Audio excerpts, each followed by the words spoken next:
50% of people under the age of 30 still live with their parents. 70% of people in their 20s are going through something called a quarter-life crisis.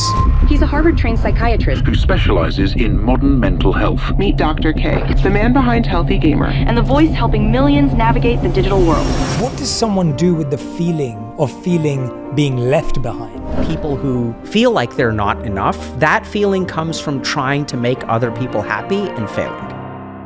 Humans need to grow. We need to pursue something. We need to move in a certain direction to stay alive. True or false? Chasing growth is not the same as growing. A lot of people get focused on doing, but they don't pay attention to what's happening.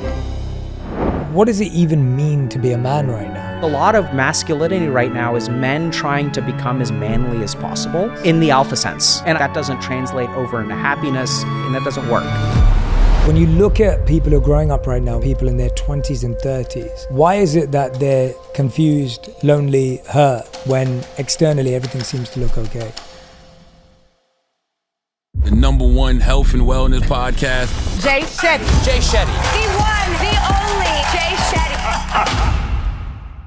When you look at people who are growing up right now, when you look at people in their 20s and 30s, why is it that they're secretly confused, lonely, hurt, when externally everything seems to look okay? So a lot of the people that I work with, I think externally things don't look okay. I think that was more true a few years ago. I think now we're starting to become more and more aware that things are even externally not okay. But I'm totally with you. I think, I was just reading a paper about this guy named Erik Erikson, who sort of talks about the stages that we go through in life. He was a psychologist or psychiatrist. And so he said that a lot of people are going through something called a noiseless crisis. So Explain that to me, yeah. A lot of people that you look at are going through a crisis that you will never see. So we're sort of familiar with this idea of a midlife crisis. This is when men like me and you, we maybe hit our 40s, maybe hit our 50s.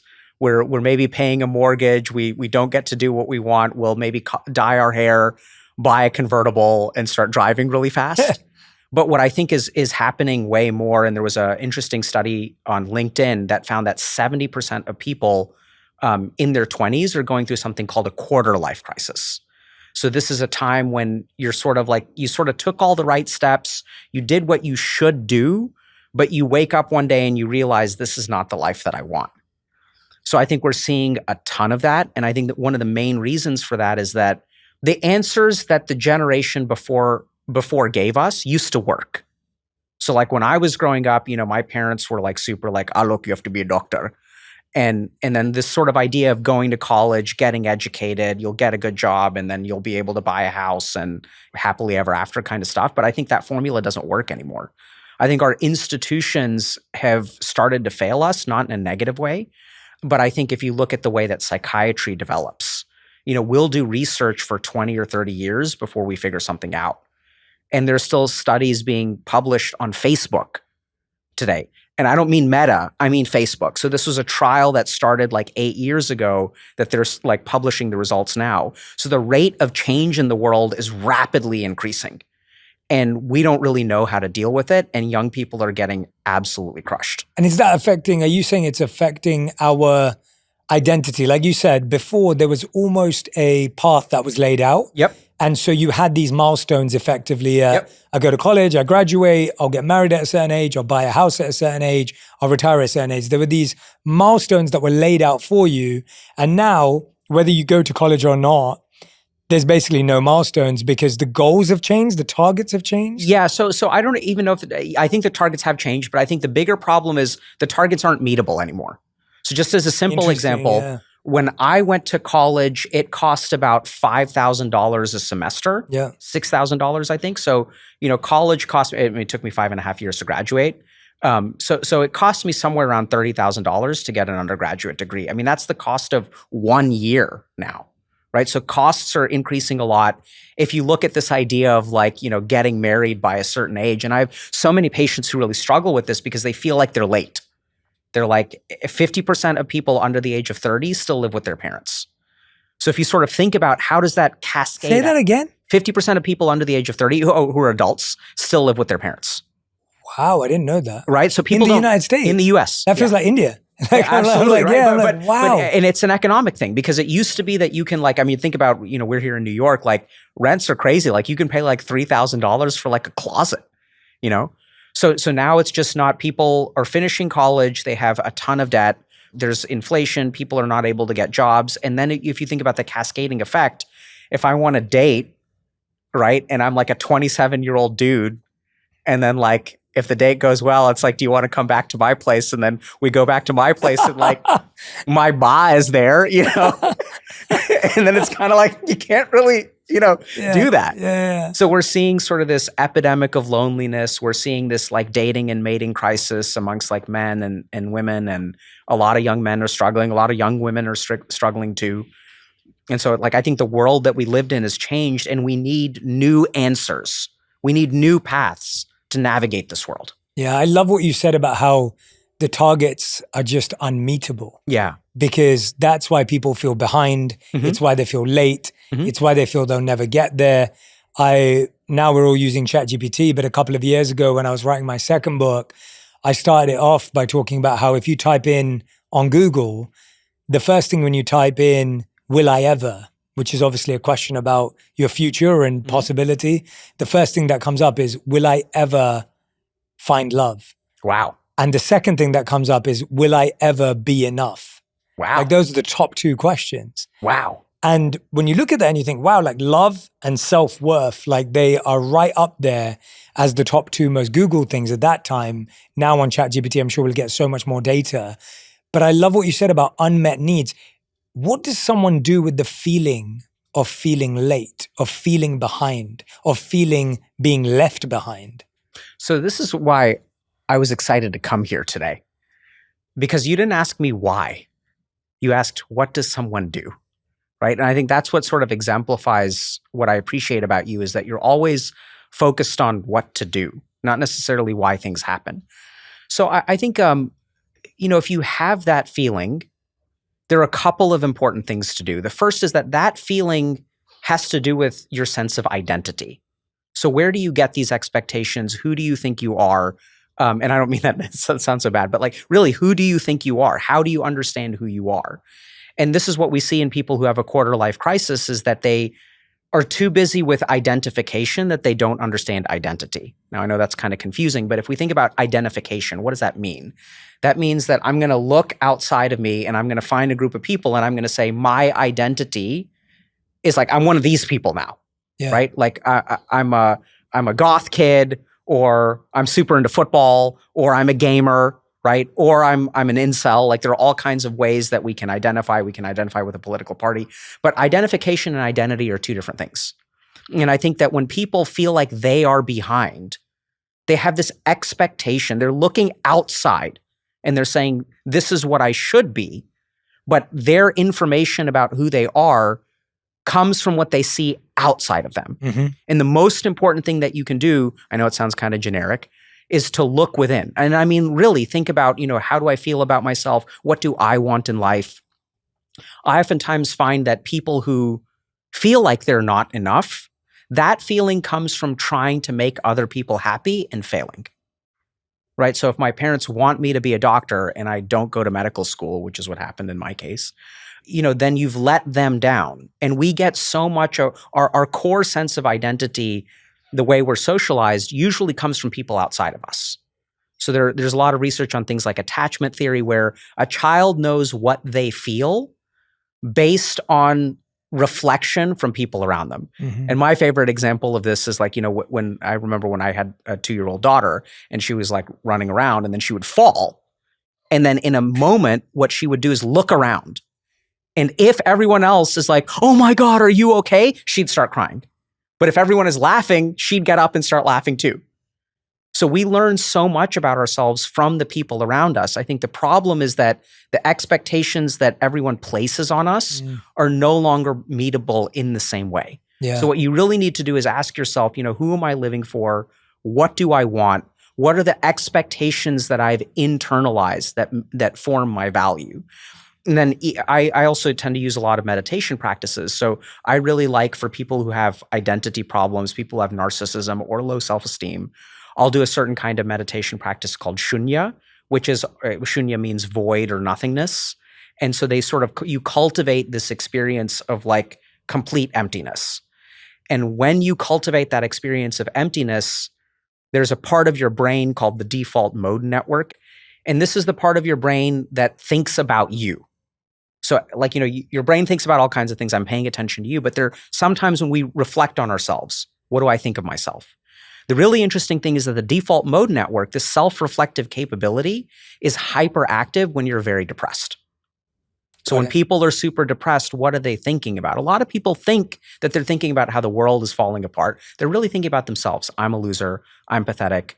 I've had patients who will come in and say, my family would be better off without me. Like I'm hurting my kids by existing, so I'm going to kill myself. Like, they think so negatively and you can't get them to stop. And so the interesting thing is we treat depression, the default mode network deactivates. As you do meditations, and I think shunya is a specific meditation that I suspect activates this pretty quickly, you stop thinking about yourself.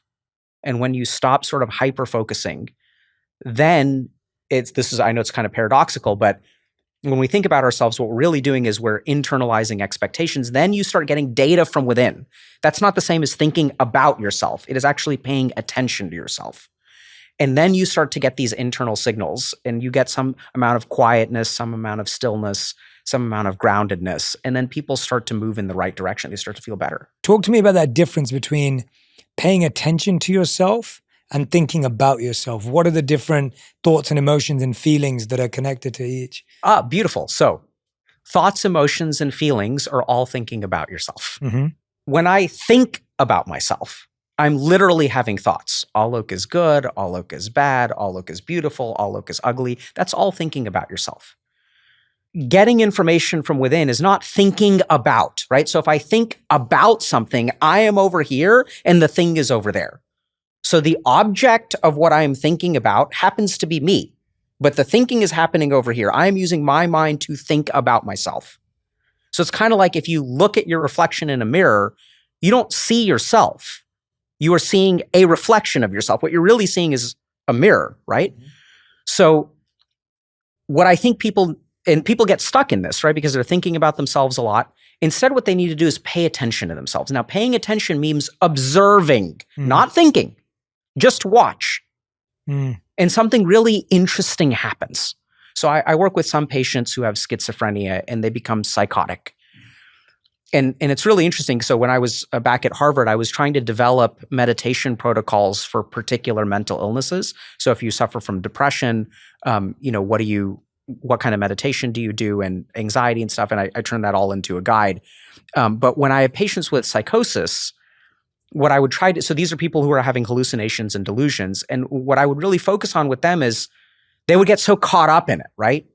And in psychiatry, we try to make the hallucinations go away. That's a good treatment, that can be very good treatment.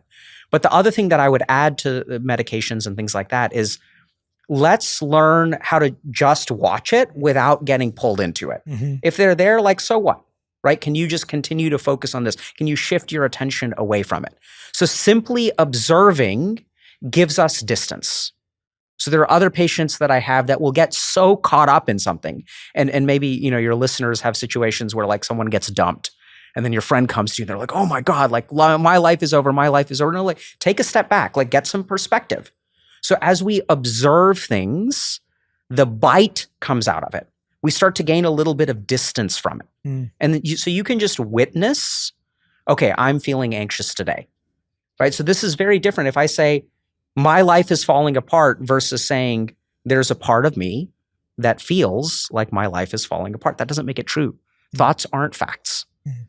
So that observation is a little bit different. It's actually a skill, uses a different part of the brain. And as people start doing that, they get some distance, they get some perspective. And the really interesting thing is when that part of the brain activates, it's like your anterior cingulate cortex. The part of your brain that experiences emotion, like your amygdala, this is like your threat center, your survival center, that actually starts to calm down. So people will literally, as you turn this part of the brain on, this other part of the brain will naturally turn off. Wow. Yeah. It's almost like thinking has an element of you attaching your story and prediction and projection onto yourself, and observing is just watching the story. It's almost like there's not even a story, actually. You're just watching. You're just seeing. It's a beautiful way to put it. Yeah. Right? So you're right that your mind attaches a lot of stuff, right? Yes, And yes. this is why I'm curious about your background. But, in Sanskrit and in the Eastern spiritual traditions, we have this concept of detachment or vairagya. Mm-hmm. And what we sort of notice is if you really think about what the source of your suffering is, there can be pain, but usually what really messes people up are the implications of what happens, right? Oh, if this person says if this person doesn't return my text within the hour, what does that mean? That means they don't like me. That means they think they're better than me. That means there are more important people. We attach all kinds of things, and it happens really rapidly. It happens subconsciously. That's really where our suffering comes from. Yeah, well said. Yeah, the Buddha called it the second arrow. Like the first arrow, it hurts, it stings. And then the second arrow is the meaning, the story, the implication that you have not even checked. You've not fact-checked, you've not observed, and there it is. Yeah, so I'm glad you brought up that example because I was reading that text recently. I didn't realize, so we talk about the second arrow a lot in psychiatry, which is this concept that, life sends you the first arrow. You can't control whether you get dumped or not, but it is the implication that you attach, right? So if I get dumped, that's a fact. There's some amount of pain, some amount of grief. But then you start to tell yourself, I'm a loser. I'm not good enough. I'm not good enough. I'll always be alone. Those kinds of thoughts are what you add to the equation. The really fascinating thing about how to stop doing that, so this is, I was blown away. I recently realized I'd never actually looked at the teachings of the Buddha. What I had done is everyone talks about the teachings of the Buddha, right? But it's like other people talking about the Buddha. It's commentaries, yeah. So what I didn't realize is the Buddha actually says the second arrow. So in psychiatry, we talk about this is how you avoid pain and negative emotions. The Buddha says that the problem with the second arrow is also your positive emotions. He says you should stop attaching that to your positive emotions as well. Yes. So when something good happens to your life, we get excited about it. He says, don't do that. So if you get a promotion, that means I'm going to do this, and that means I'm going to do this, and that means I'm going to do this. Stop doing all that. Promotion that's all it is. It has no implications. And the really fascinating thing is, this is why it's so hard for people. Everyone wants the associations of the good stuff, but nobody wants to give up the associations of the bad stuff. That's not how the brain works. If you want to decouple those two things, take something in your life that is good and look at why you're excited about it, and then let go of that excitement. It happened. That's it. Observe it. It's in the past. It doesn't mean anything about your future. And if you train yourself on both sides of that coin, then your mastery will increase way more quickly. Yeah, absolutely. It's as you know as well, it's the definition of equanimity in the Gita, of that idea that one's not disturbed by happiness or distress. And that's really interesting use of words. It's like, how could you ever be disturbed by happiness? But that's how you are, because you created so much additional meaning, which now when it didn't happen, the promotion didn't even make you happy anymore. Yeah. Because you believe the promotion was your right towards some bigger, greater thing. And now you can't even experience the joy of that moment. Absolutely. And that's what I see. I have kind of like a couple different buckets of patients. And the interesting thing is I have people who are 29 years old, living at home, in their mom's basement, playing video games and watching pornography all day. And then I'll also have executives and CEOs and startup founders. And they do exactly that. They attach a lot of things to their happiness. So they end up moving the goalposts. One promotion isn't enough. Now I need another one. Now I need another one. Now I need another one. And it's beautiful, the quote from the Gita that you said, because I think, what does it mean to be disturbed by happiness? Literally, the way that I try to work with these people is a disturbance is anything that creates a change in your mind. So your natural state is to be still. Think about when you watch a sunset, or you're just completely peaceful, you're just there with yourself. And even when you get a promotion, that creates a disturbance. And the moment that you create a disturbance, you're no longer still, you're no longer at peace. And you may be signing yourself up for future disappointment. Research shows that most women still want to date a man who makes more money than they do. But 60+% of people who go to college are now women. So what's happened is men are in this really tough spot where the expectations from men have not changed. But society has changed, so we can't meet those expectations anymore. So this is what a lot of people don't realize. They think that pornography addiction is about sexuality. They think it's about being horny. They think it's about lust. It's not lust. One of the top variables for addiction to pornography is lack of purpose, lack of meaning. Having the right people in your corner to support you is a great form of self-care. Just like the friend who shows up to your housewarming party when you get that dream home, celebrates your big promotion, or goes with you on a walk to clear your mind, State Farm is there to help you feel supported. They have different coverage options, whether it be for your home, car, motorcycle, boat, or even RV. With a State Farm agent, you know someone is there to help protect what's important. And with so many coverage options, it's nice knowing you have help finding what fits for you, so you can continue to celebrate all of life's biggest milestones. Go online at statefarm.com or use the award-winning app to get help from one of their local agents. Like a good neighbor, State Farm is there. What I'm really intrigued by is, how do you kind of factor that thought in with growth? Because it's almost like humans need to grow. We need to pursue something. We need to move in a certain direction to stay alive. True or false? I think that's the most common way. Right. So what's a healthier way, or what would be the better way? Healthier or better is tricky language. Yeah. So what's I think that, so this is really confusing. I'm glad you asked this, because I think chasing growth is not the same as growing. Mm-hmm. A lot of people get focused on doing, Mm-hmm. but they don't pay attention to what's happening. So I see this all the time in patients with addiction, where they're doing something like a substance or pornography or something like that, but they're not really paying attention to, how does pornography or the substance rewire my brain? Mm-hmm. If I crush up opiates and snort them right now, what am I signing myself up for tomorrow? What is the human I am creating? What is the life I will inherit if I take this action today? And the interesting thing there is, once you start paying attention to that, it's not really about growing. It's not about getting anywhere. It's just, what do I want to inherit tomorrow? That's a great way to, I think, to think about it, right? Think like actually super short term. So I think wanting growth, ambition, goals, these are wonderful motivators, but they won't bring you happiness, right? So you can get satisfaction of the ego through achievement, but then you've done something really sneaky, which is that you've made the lever of satisfaction in your life gratification of the ego. Mm-hmm. So I want to chase this. I want to get promoted. But that's really tricky. Like, sure, you can get promoted and you can feel really good, but now you are training your brain to feel good when you get something. Mm-hmm. And so this is something that no amount of promotions will ever be enough. It's less about what's happening and who you're becoming and what you're inheriting, and more about what you're doing. And that's why we get addicted to doing. Yeah, absolutely. Yeah. So we get addicted to doing because we want our internal state to change. Yeah. Right? So if I'm not happy, if I do something about it, then my circumstances will change. If I get her flowers one more time, she'll say yes when I ask her out on a date.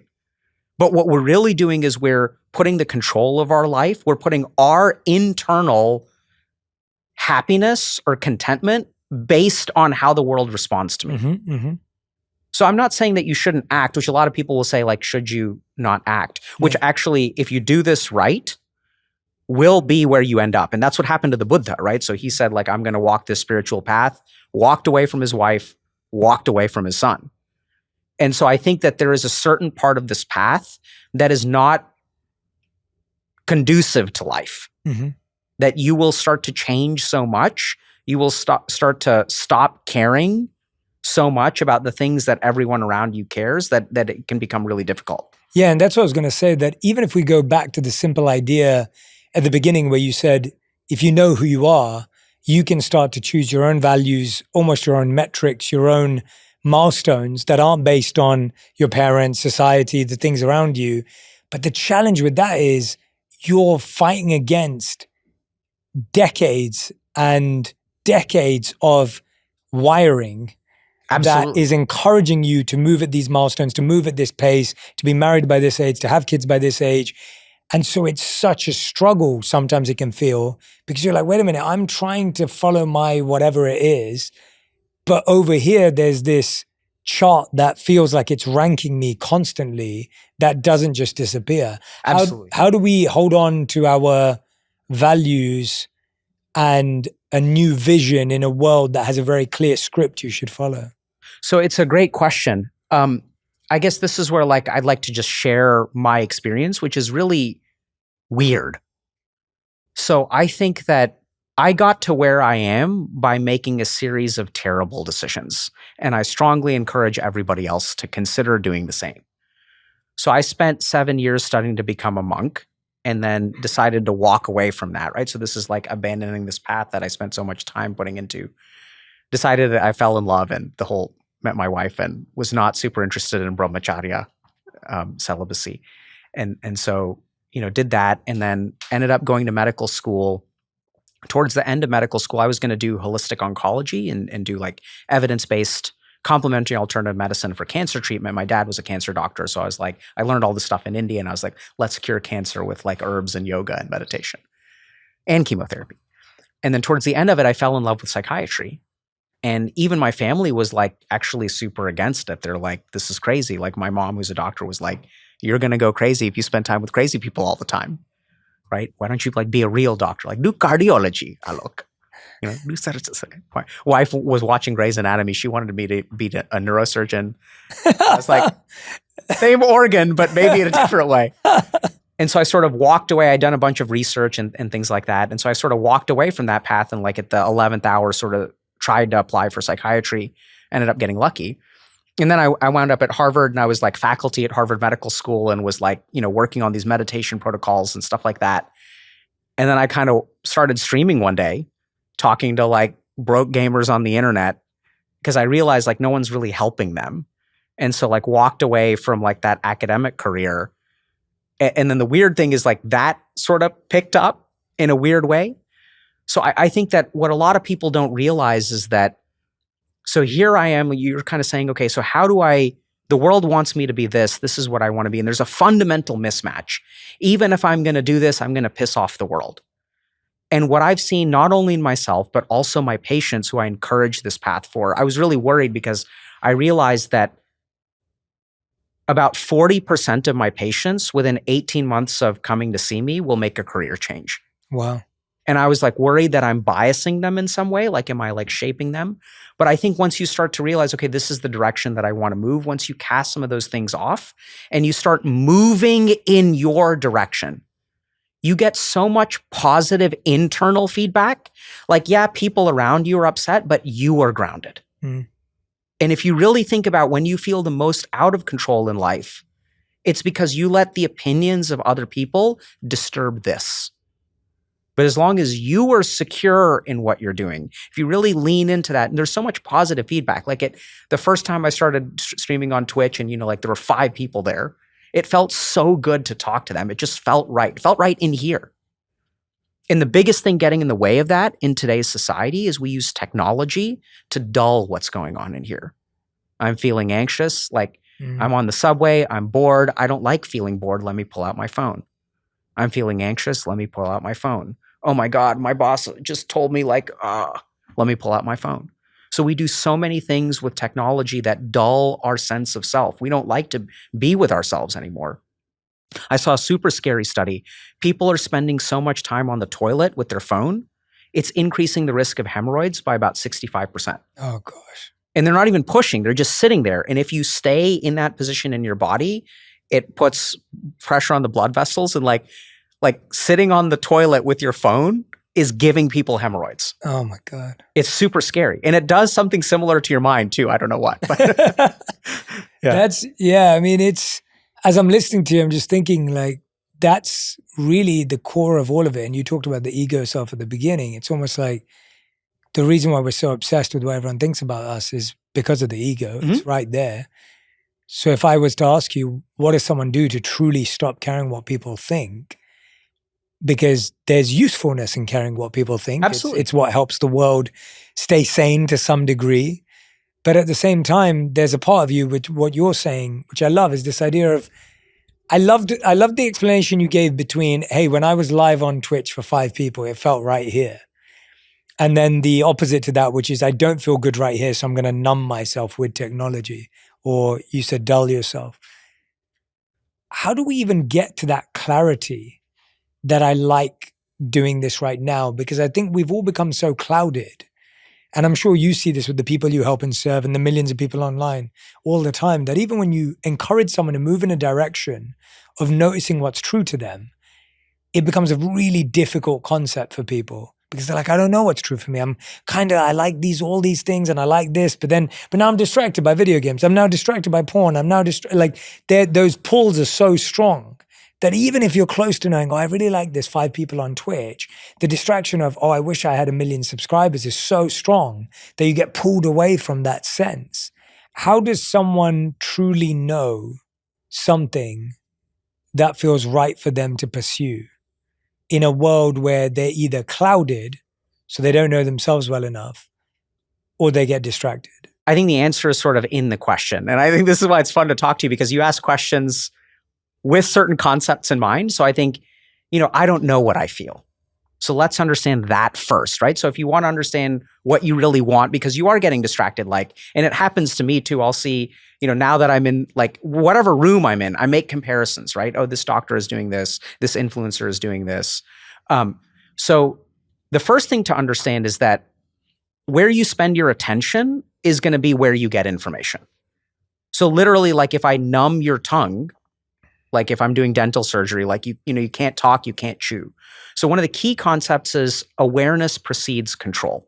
And you kind of pointed this out, that if we look at what's happening in our world, where is our perception going? Where is our attention going? It's always going outside of us. When I was in med school, I started med school at the age of 28, which was behind. And so I was like, oh my God, I have to be efficient. I have to be efficient. Everyone is so concerned with productivity and efficiency. I think it's one of the most damaging things in the world. Because now I'm listening to a podcast on the way to the train. I'm reading on the train, listening to a lecture on the way to the lecture hall, paying attention in the lecture hall. Every moment I can be productive, I can be efficient. But my attention is outside of me. So I get bad. I basically, another thing to understand about the mind is the mind never wears out, it rusts. The faculties that you do not use, you will lose. This is why we forget languages that we don't practice, right? So our attention is going outside of us, getting pulled away by things like technology. And then once we start if I spend all of my time thinking about what everybody else is doing, I will not have a good sense of myself. So the first thing we need to do is internalize our awareness. The second thing to understand is that internalizing our awareness, why don't we do that? Because it's usually painful. So I don't know why the world is designed this way, but when a patient comes to me and sits in therapy, they don't have a breakthrough first and then cry a lot at the end. They cry a lot, they face their trauma, they face their negative emotions, and then the good stuff is at the end. So the reason people don't like to look within themselves, we actually try really hard to never look within ourselves because there's usually a lot of pain in there. I remember when I was at the height of my video game addiction, I was 18 years old. And for a whole year, I never went to sleep. I always passed out. If I got into bed, and what would happen if I was idle, thoughts would start to flow. You're screwing up your life. A month has gone by. You haven't gone to a single class in a month. You're screwing everything up. I could see that I was destroying my life and I was powerless to stop it. So shame and guilt would flood my mind and I hated that. So I would play until 5:30 in the morning, 6 in the morning. So I was so exhausted that I would just pass out immediately. Because if I was awake for even 5 minutes, my mind would turn on and I would be awake for hours in absolute torture. Mm. So we don't like to look within ourselves because looking within ourselves is painful. This is where there has to be this ugly part. And from a neuroscience perspective, what's going on is we are doing so much emotional suppression through technological devices. That's what they do, right? So if you're feeling anxious and you pull out your phone and you laugh at cats, then suddenly you feel better. So it shuts that stuff off. So as we shut off these circuits of the brain, we have to reawaken them. And this is probably from an evolutionary perspective. I don't know if this kind of makes sense, but negative emotions keep us alive more than positive emotions. So our brain has a bias to experience the negative over the positive. So the first thing we have to do is move our attention away from the outside world, spend some time with yourself. No music, no headphones, no podcast, nothing like that. I mean, I love podcasts, love this podcast, but spend some time, after you listen to this episode, sit in silence, let yourself absorb. Second thing is, if you sit with yourself, what's going to come up is a lot of negativity. But that negativity has to come out before it disappears. So when I'm sitting with a patient who has a history of trauma, the trauma is like stuck inside them, and they use so many defense mechanisms to bury it. We want to bring that stuff up. We want to have you crying and stuff like that, and then let it go. And then underneath all the negativity, you will find that voice, that internal sense of really what you want, right? When you have a good cry, at the end of that, like, you'll have a sense of peace, and you'll be like, okay, like, this sucks. Now that I've sat with it, what am I going to do about it? And it's amazing how it happens. You don't have to do it. All you have to do is create the right circumstances. And in the same way that your body, the moment that you swallow a piece of food, your body takes care of the rest. If you give your mind the right environment, it is designed to heal, just like a cut on my arm. It will get rid of those negative emotions. You just need to stop getting in the way. That is a really brilliant explanation. Never heard it put that way so well. I love the idea that your mind is already designed to repair and heal itself. And if it's given the right parameters and the right setup and the right environment, it will naturally find its way. Absolutely. But the key part that you put there is the pain and the discomfort is the prerequisite for a breakthrough. And our ability to sit in that is the part that makes it contingent as to whether we'll actually rise above from it. Yeah. So I think just one other example. Yeah. So I want y'all to think about when you get food poisoning, what does your body do? It feels nauseous. I'm going to vomit. The nausea and vomiting doesn't feel good, but it is healthy. And so sometimes what I'll also do, like when my kids get food poisoning, is I'll wait. I won't give them anti-nausea meds unless they're in risk of dehydration. So there's times where you have to stop what the mind naturally does. But generally speaking, we want the mind, like, think about it for a second. Every time you stop, if anxiety arises, your mind is trying to, like, get rid of it. It's trying to vomit it out. Why does your mind keep doing that? Why does it keep going there? Because that's the problem it's trying to solve. Yeah. Let's go back to the ego now. Sure. Because you didn't want to, I didn't want you to miss out on that part. The ego I raised because I was saying that we were saying that a part of us has to stop caring what people think in order to even pursue this path. I'm assuming when you were studying to become a monk for 7 years, where was that intentional desire coming for you? Where was the intention to be a monk coming? Yeah. It was coming from the ego. Right. Talk to me about that. Yeah. Because that doesn't make sense to the outside person. Yeah. So, I mean, here's what happened in my life. So, went to college. So, growing up, I was like kind of gifted. So never really like learned how to study. And then my parents, were like, oh, you have to be Dr. Alok. And then I remember when I was 15 years old, I was at a party one day, and some adult asked me, like, what do you want to be when you grow up? And I said, I want to be a doctor. And they were like, Areva, like, wow, like, you're going to be a doctor? Like, that's so amazing, right? And so my ego loved that. I was like, oh my God, I just say I'm going to be a doctor and people are going to be like, wow, you have so much potential. I loved hearing that. And then, but my heart really wasn't in it. It was like ego. So then when I got to college, I was like, like whatever. And so then what started to happen, something weird happened is I started to fell into video game addiction. I started to feel a lot of shame. And then all of my friends left me behind. I remember I went to a Christmas party where there was a friend of mine from high school, and I hadn't seen her in a few years. And I was like, what are you doing? And she's like, oh, I just finished med school. Like, I'm going to start ophthalmology residency in like a month. She's like, what are you up to? And I'm like, I'm applying to medical school for the 3rd year in a row. I've been rejected 180 times. What ended up happening is my ego was so low, or it was so bruised, that I pulled a really interesting trick that happens in spirituality, where I said, I'm going to be not material anymore. all of these materialistic people are chasing these material. You want to be a doctor for money and fame and pride and all of this. I'm going to be better. I'm going to let go of materialism. I'm going to rise above you. I'm going to be Swami. I'm going to be yogi. I'm going to be great. But it was really ego. So that's the original. So I fell in love with it in a genuine way, but also what kept me there was like, this is the way that I win. This is the way that I catch up. This is the way that I impress people. So it took a lot of... Both of them were that way, because even the Dr. Lane was that too. Right? So that's what's sneaky about the ego. It'll twist and turn. Yeah. That sort of happened for a while. Thankfully, I had some really excellent teachers. I did a lot of meditation practice, and I kind of discovered that years later that, oh, this is actually like my ego.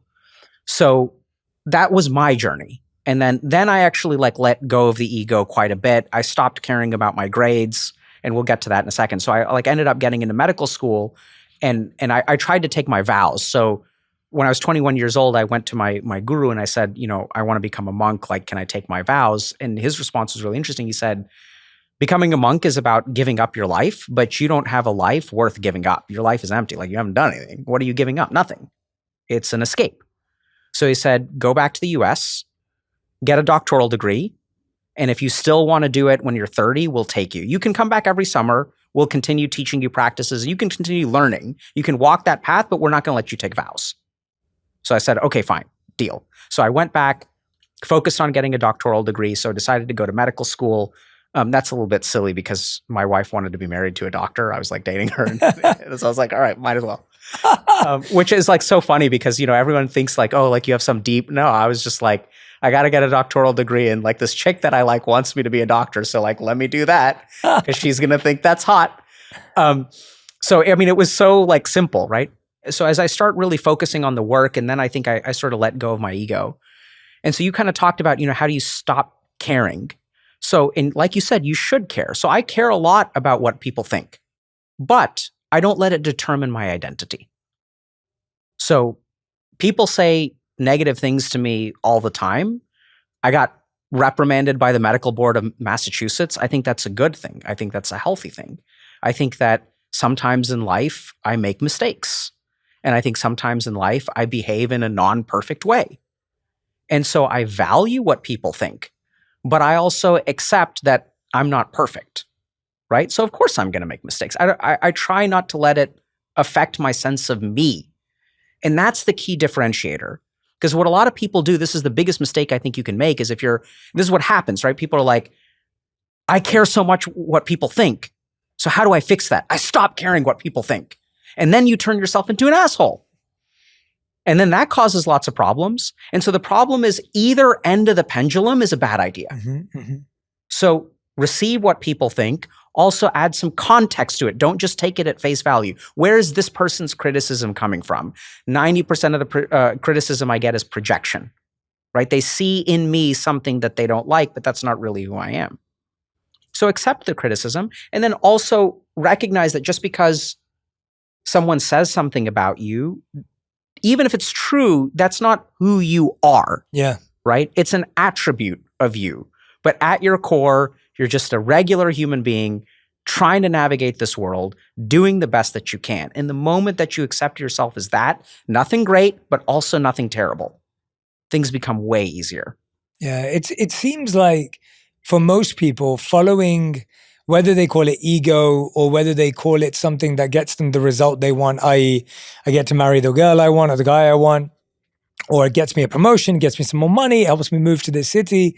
It almost feels like that's a base level motivator that pretty much all of us function on. Yeah. It's almost like the general operating system of the world, which is, I need to get this to get this. And it either serves you because you get there and you get the girl, or it doesn't serve you because you don't get it. And then that's where people turn towards depression and other things as well. Like it's almost like when your ego's not fulfilled for what it may think, it may end up moving towards being disheartened, depressed, and lonely. Absolutely. So I think ego opens the door to those things. And there is a ton of evidence for that. And I love your observation that this is the default way. I think that's how far physical evolution got us. Mm-hmm. So if you look at like how human beings evolved, like, we evolved to care what people around us think. right? So exodus from the tribe, ostracization from the tribe meant death when we were like growing up and couldn't take care of ourselves and things like that. So we lived in these very tribal communities. I think society has changed so much because in those tribal communities, we cared a lot about the judgment of other people, but we also had a lot of baseline connection. You know, I remember I had a friend who was like one of the earliest streamers, and I asked him why he quit, and he said, well, because people on the internet are assholes. And he's like, you know, when I used to play games in arcades, like if you're mean to everybody, no one's ever going to play with you. But on the internet, you can be mean to anyone. There's no consequence. Yeah. So we used to have this, our brain evolved for some amount of like caring what people think, but some amount of default connection. People just don't give up on you. Yeah. In today's world, people are so replaceable. So those things worked when they were both there. Now we have an imbalance where people are so replaceable. Everybody ghosts everybody. Online dating is like, I can keep on, I don't have to choose between 10 people, 100 people, 1,000 people. The number of options, Jay, is infinite. Mm-hmm. I can keep scrolling until I find what I want. So that sort of thing has really changed. And so now what we have to do is learn a new way to relate to people, to form our identity. And then arguably you can talk about like, this is the limit of physical evolution, and there's a whole weird spiritual perspective on spiritual evolution. But I do think that like this is a skill, and this is why we're seeing an explosion of mindfulness, right? I mean, it's transformative for you, transformative for me, that these concepts are what you need to survive and thrive in today's world. Yeah. It's almost scary when you put it like that though, where you're like, and I love that example of, if you were playing a video game at an arcade, generally, if you were decent, people would crowd around you and watch and cheer you on. Mm-hmm. If you were bad at something, maybe one person would walk past and laugh or make fun of you. And now, of course, that's escalated, and that's what leads to loneliness, because people are like, well, I don't want to put myself out there. I don't want to go on that dating app. I don't want to make a video. I don't want to chase my passion, because actually, if I do that, there's going to be hundreds of thousands of people, or forget that, there's going to be just the 10 people around me, my own family, that disagrees with what I'm doing. And so if someone's in that state right now where they're like, I'm scared about putting myself out there from let's choose dating, because you brought up dating. I'm scared of putting myself out there from a dating perspective because I think I'm replaceable. I'm actually scared of even believing that real connection exists. I don't even know if there's someone out there for me. How do I even begin to work against the math and the algorithm, which feels like it's set up against me? This is the first time I'm going to say I don't know. So I think dating is the one thing I've been focused a lot on over the last year.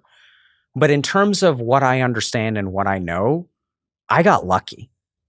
So like I found my hopefully life partner before things got really, really hard. Yeah. And I think if you're not someone, so this is the one area where I kind of feel like I don't know. So some of the things that I'll do, and this is why like I kind of make the content that I do, is, you know, I made this guide to meditation. And what the best answer I have is start to use some of these concepts, start to internalize some of these skills. If we look at the way in which dating in today's world scars you, that involves hits to your ego. That involves these things like samskars, and we have a trauma guide too where we kind of go into that. But if we kind of think about like, why is dating so hard? This is a Sanskrit concept of something called a samskar. So this is kind of like a trauma. So if you kind of think about every person that you date, you're not just dating that person. You're carrying the emotional baggage of all of your experiences. And this is why online dating is such a mess.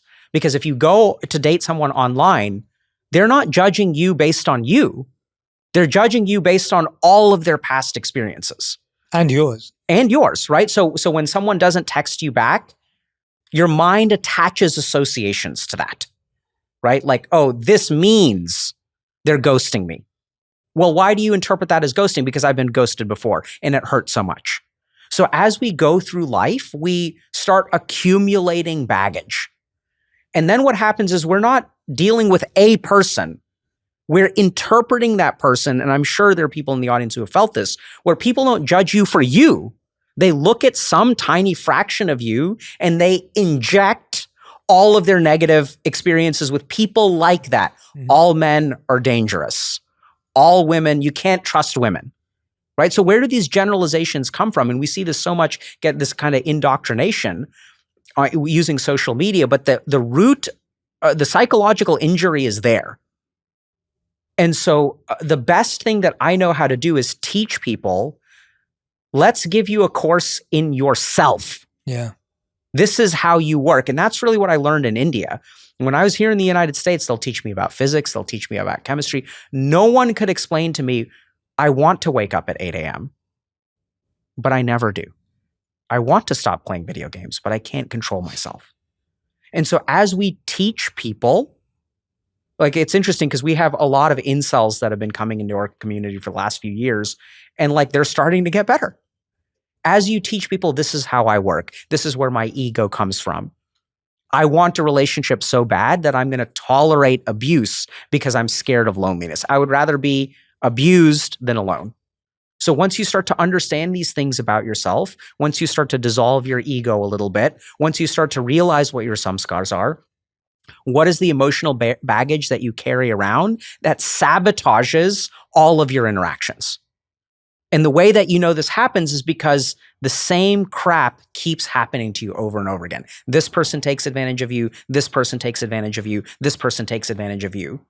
That's because you are sending out a signal that they are picking up on. Because they test boundaries. They'll treat you a little bit inappropriately and you'll take it. Or they detect that you're a people pleaser and that you can't tolerate someone being upset. This is one of the biggest things that I think we've trained people to do is tolerate. People have now become intolerant of the dissatisfaction of others. If somebody doesn't like me, I can't handle that anymore. And so as you start to realize some of these patterns, then I think you form yourself into a better human being. And then fingers crossed, it's up to karma or God or the universe or whatever, or the algorithm. But I think the best thing that I know how to tell people is turn yourself into the healthiest human you can. And then the rest of it is kind of out of your control. Yeah. I actually find that approach quite refreshing. And I think it's true. You just get a better radar. You get a better ability to spot frequency. And I don't mean on a spiritual level. I just mean on a general human level. You, like you just said, you set up your boundaries better. You have better barriers. You have better filters early on. You don't allow someone with bad behavior to last longer than they should. Absolutely. And all of those things save you from wasting time and energy. And I think one of the biggest things is you don't allow your old kind of Hollywood romance Disney version that was programmed into you to rerun the program every time it feels that way. So I think so much of this goes back to that same thing. It's like, how do you not let that old circuitry take over again? Even if you've learned all these new principles and you're meditating and you're mindful and all this stuff, but it can just flip back because it's so hardwired. And that ultimately, sometimes you see people who are doing all the right work, but they meet someone that they found attractive traditionally, and then everything's gone out the window. Yeah, so I think it's really uncomfortable. It's a beautiful example because you kind of do everything that you're supposed to do, but you never do the one thing you need to do. Yeah. I see this all the time in my patients. And you offered, I think, the best example, which is you find someone that you're attracted to. And what a lot of people need to do is start looking at people they're not attracted to. Don't just accept that attraction, because when you follow that kind of attraction, it gets you back into the cycle. I'm going to meditate and I'm going to do this and I'm going to do this, but then this kind of person shows up and I'm going to make the same damn mistake again. Yeah. Right? Yeah. So it feels so counterintuitive. I think another thing, so sometimes my patients will come in, we'll talk about, dating and relationships, and they'll be like, but it sounds like, Dr. K, you're saying I shouldn't be myself. And I'm like, yeah, you shouldn't. I think being yourself, I know this sounds kind of weird, but let me explain. Being yourself is one of the worst things that you can do. Like, what created this version of you? A lot of unconscious programming, a lot of social conditioning, a lot of trauma, right? All of these things have turned you into the current version of you.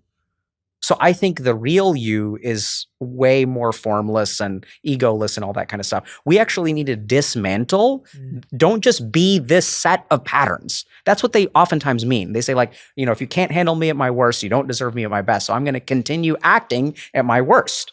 This is what we tell people nowadays. I think that's a terrible idea.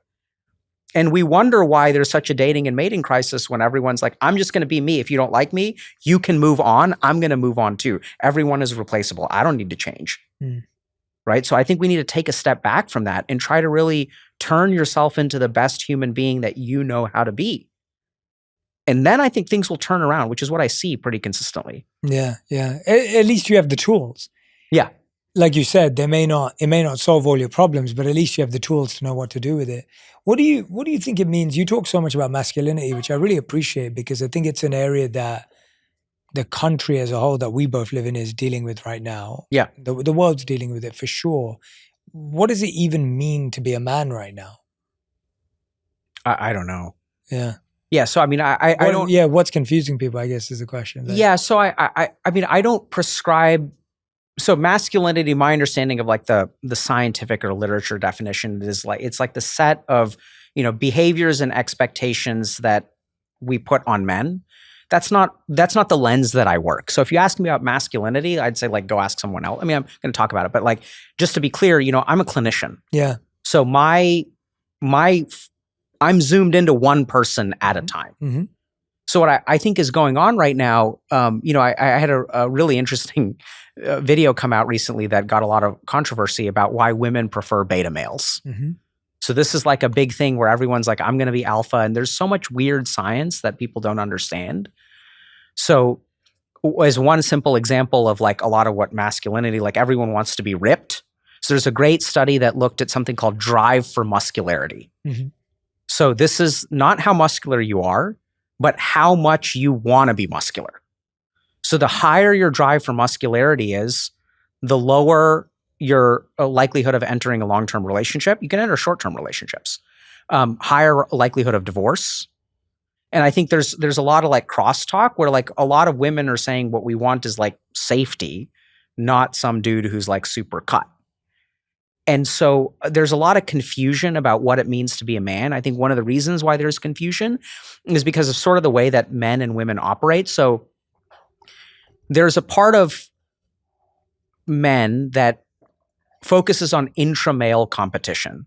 So I'm going to talk a little bit about animals, and I don't think that translates over 100%. So big caveat there. But if you look at sort of like, a lion pride, right? The males will fight amongst themselves.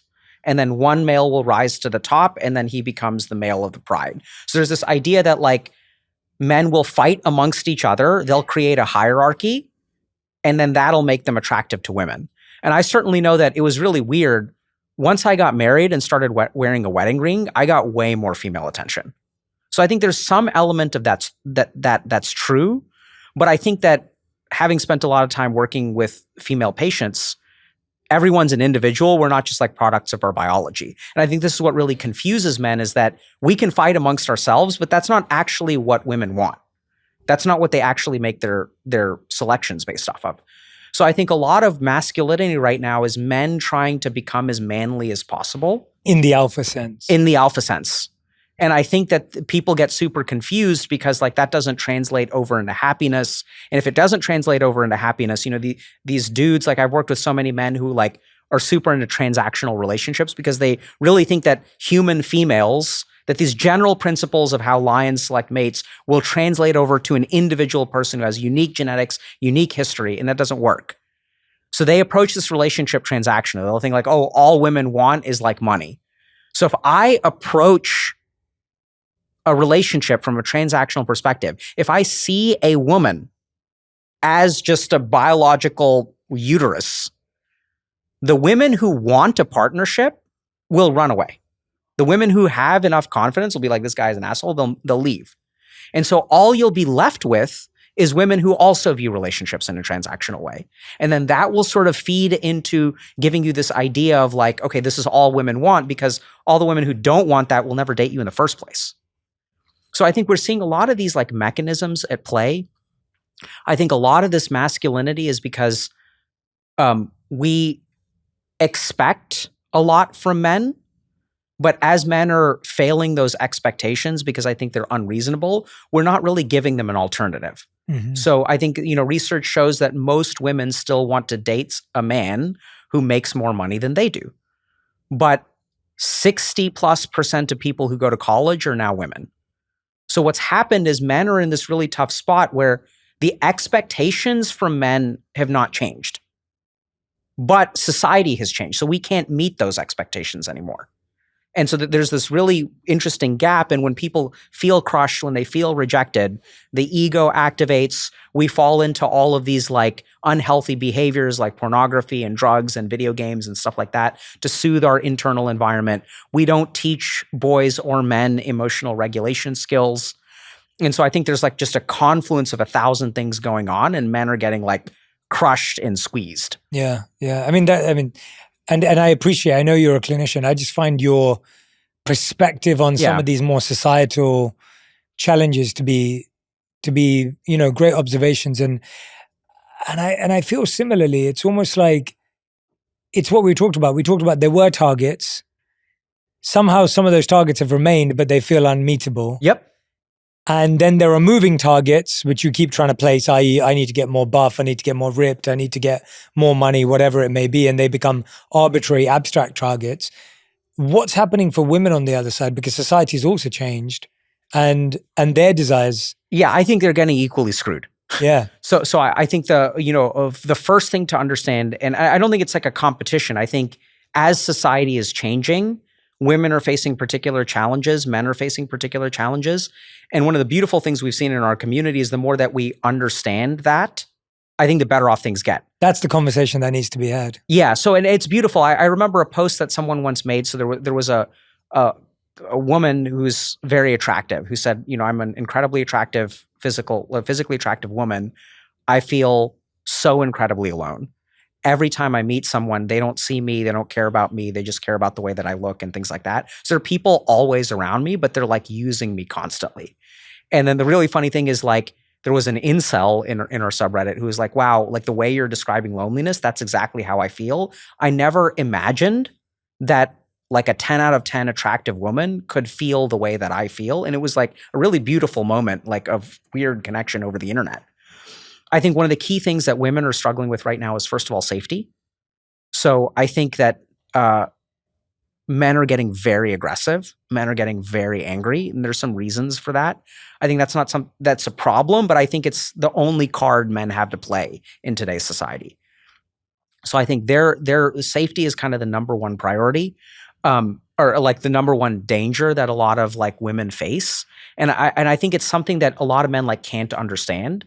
So I remember getting frustrated because I was like walking behind a woman, and we were walking. So I was walking down in New York City actually, and she like turned ahead of me and it was nighttime, but I'm like walking behind her. We're walking at the same pace. And then, later on someone kind of tells me like, oh, you shouldn't do that because it seems like you're following her. And so then they're like, what you should do is like pass her. So then I started walking really fast, and someone else tells me like, you should never do that because now you're like, it seems like you're walking fast. You're getting closer to her. So then it was like, what am I supposed to do? And they're like, you should cross the street. And then I crossed the street, but then like... Then you got run over. I didn't get run over, but then there's another woman on the other side of the street. It's like, because it turns out... You're like standing in the middle of the street. So then I'm just like zigzagging back and forth. But I think the reason that they feel this way is because things are unsafe. Yeah. And a lot of men feel like women don't give them a chance. And it's kind of like, imagine that a third of the people that walk into your store are going to steal from you. How would you relate to that? I think a lot of men just don't understand the statistics around how easy it is to become a victim if you're a woman in this world. You can become a victim as a man too. I don't think we take cases of male sexual assault victims even by women and teachers and things like that. We don't take that seriously, which is a real problem. But I think that's one thing that they're really struggling with. Mm-hmm. I think another thing that they're really struggling with is that there is a lack of good men, that women are looking for partnership, they're looking for companionship, and a lot of men have become angry. And this is where people will say we blame them. I think that's the big mistake that we make. I think the reason that so many men are struggling right now is because they're the one demographic that we as a society don't help. So the one thing that hasn't changed, this is maybe the most damaging thing, is we expect men to solve their own problems. So 60% of people who go to college are women. Where are the male-only scholarships? We don't need those because men have privilege. And I think this is what's really scary is, I see this a lot because I'll have CEOs come into my office and then I'll go and work in a jail. And most of the people in jail are men. And so when we talk about male privilege, which is real, the key thing is it affects some men a lot, but it doesn't affect others. So the majority of workplace injuries, things like that, those are all men. And so I think that we need to sort of stop thinking about, yes, male privilege exists, but it may be insufficient to compensate. And this is how people think. They think that if there's privilege, that means that there isn't hurt, right? But those things don't even out. One thing I appreciate about medicine is things are very multifactorial. So there's a lot of variables here. And just because you're rich doesn't mean that that has great advantages. But if you get cancer, you still have cancer. It's not like being rich cancels out cancer. It may help in a very significant way, which unfortunately I've seen. There's some degree of connection there, but one doesn't replace the other. Mm-hmm. Yeah. No, and I think you took it to the higher ground there, which I really appreciate, which is that's the conversation. And that's why I asked about both. The conversation that needs to be had is how do we just understand each other better? Because generally what we find, and it's easier because it's clickbait, gets more views, gets more attentions, is the small echo chambers of one or the other. We could be sitting here as a conversation as men, having a conversation about how women have let us down, or we could be having a conversation about how men are terrible because then that makes us look like better men.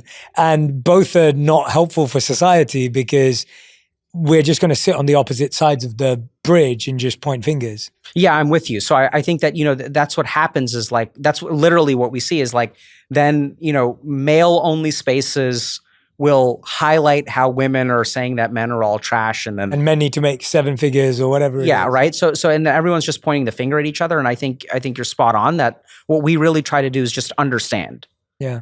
Sort of recognize that every human being, doesn't matter if you're a man, it doesn't matter if you're a woman, you have a unique set of advantages, you have a unique set of challenges. Let's understand who you are. Let's give you this basic set of skills of self-understanding, dissolving your ego, emotional regulation. And if you work on this stuff, I think that's the best way is you become a healthy human, an independent human. I think that sets you up for the best kind of relationship. I think that speaks to a big issue right now. I'd love to know how you work with people on this because it's a big part of self-understanding is there's such a challenge we have with raising the mind from judgment to understanding. It's so much easier to judge, blame, point fingers, shift responsibility, to make sense of someone through very little amounts of information, to have a projection on them.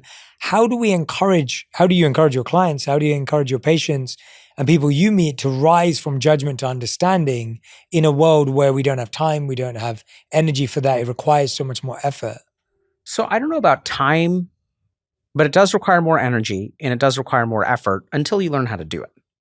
So I once had a patient who I was in training at the time. They were an adolescent and they had all kinds of behavioral problems. So this was a kid who would start fights, would smear feces all over the bathroom at school. And what everyone does, this is so sad, but when someone does something really crappy, what we want to do is punish them. But if you want to stop that behavior, what you really need is compassion. So if you sort of think about judgment is like a narrowing, right? So I'm saying you are bad. So there are a couple of things that create judgment in the brain. The first is activation of negative emotion. If my adrenaline is high, or if I feel angry or afraid or anxious, this does something really interesting. It narrows our peripheral vision from 180 degrees to 30 degrees. Wow. So literally if I were angry with you right now, I would be zoomed in on you because you were the threat, you were the danger. The really interesting thing is that it does that psychologically too. We stop seeing context. When this person dumped me, oh, so good. I didn't think about what's going on in there. Or not even dumped. When this person said, no, I don't want to go on a date, I didn't think about what's going on in their life. I didn't think about the way I smell. I didn't think about any of those things. All I see is that hurt, and it causes me to see red. Wow. And then I will snap into judgment. And this is evolutionary, by the way.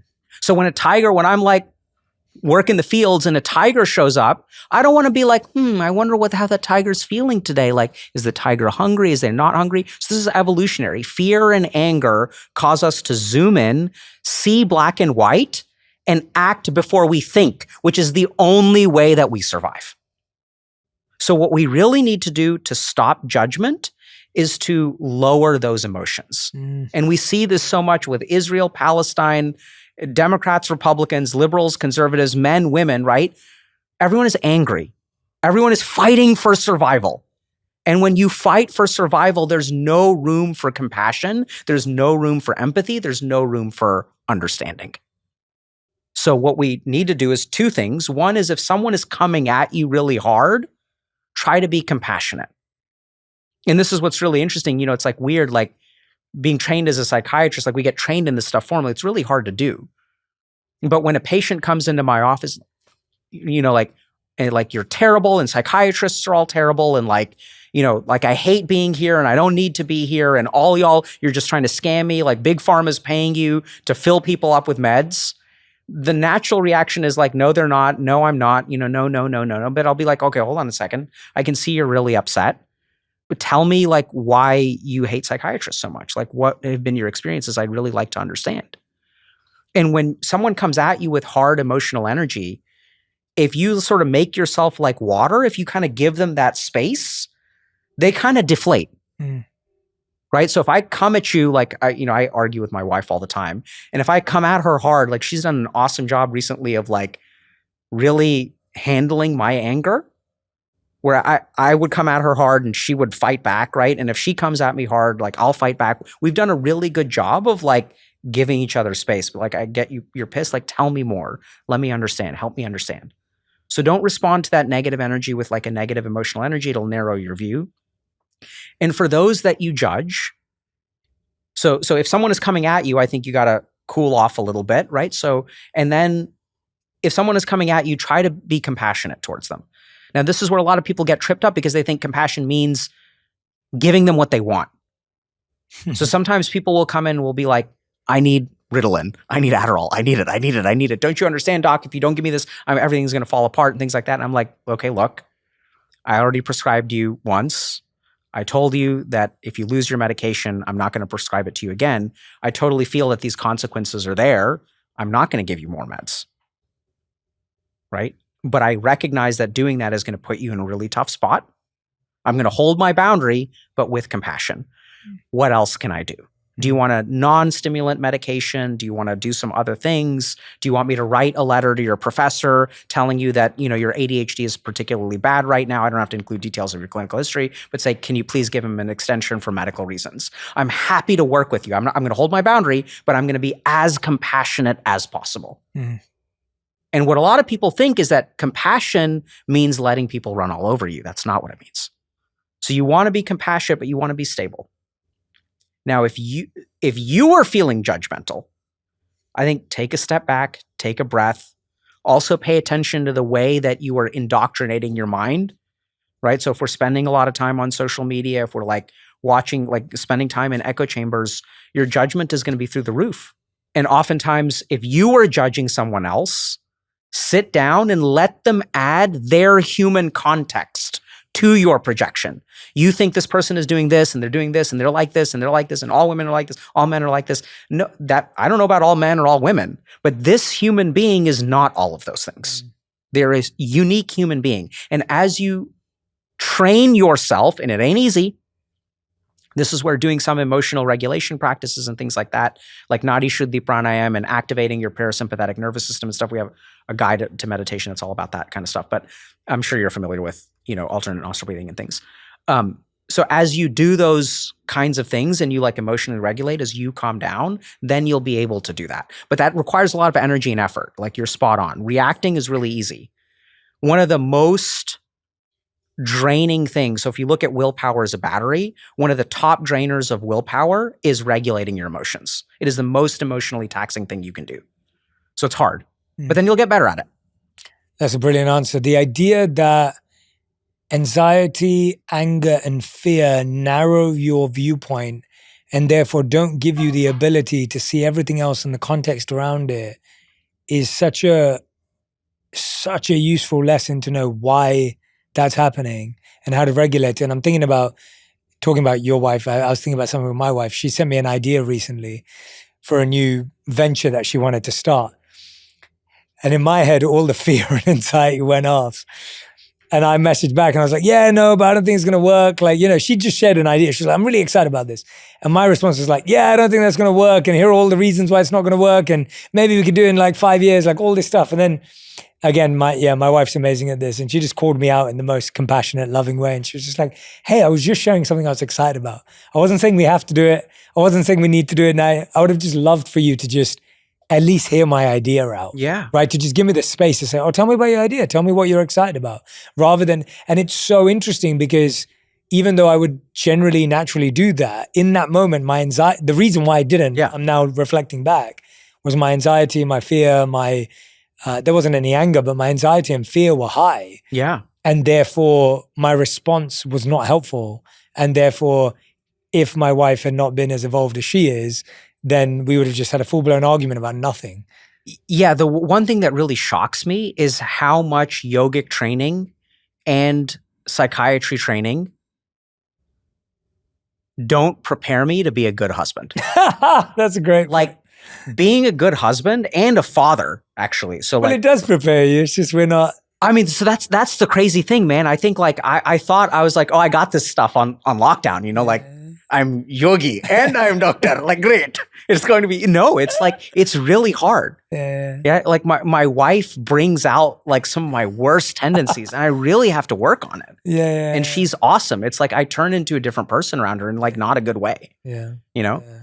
And so I think that's also healthy in a sense because she's not a patient of mine. She's not like a client or someone in a meditation class or whatever. And when I go into psychiatrist mode, it pisses her off a lot. Yeah, of course. It's like, oh, tell me how you feel. Yeah, like, don't tell me it doesn't work on me. Yeah.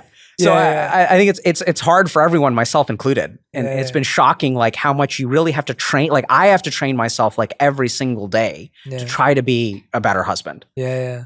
Well, I think because I think it's so common that the person that you love the most in the world sadly gets to see the worst of you. Absolutely, man. The totality of you, the 360-degree view of you. And there's a beauty to that too, because you feel you can show it to them. You can't show that to anyone else. And obviously we don't want, again, I'm not encouraging or condoning physical, verbal abuse in any way. And that's not what I mean. But there's a beauty in being able to show your full self to someone with the vulnerability of it, as long as it's not harming them. Yeah. And for them to help you with it and for you to help them back. That's why I think that is that one relationship. I don't think anyone knows me better than my wife. Yeah. It's the only person who knows what you're doing at 6 a.m. and what you're doing at midnight and, everything else in between.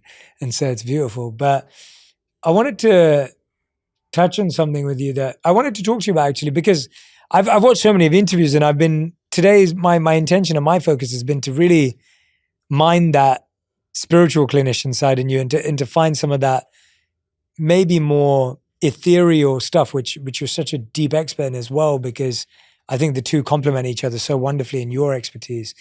What is that spiritual evolution that's being demanded of humanity right now? When you mentioned it earlier, you're like, we've kind of reached the peak of our material evolution based on ego development.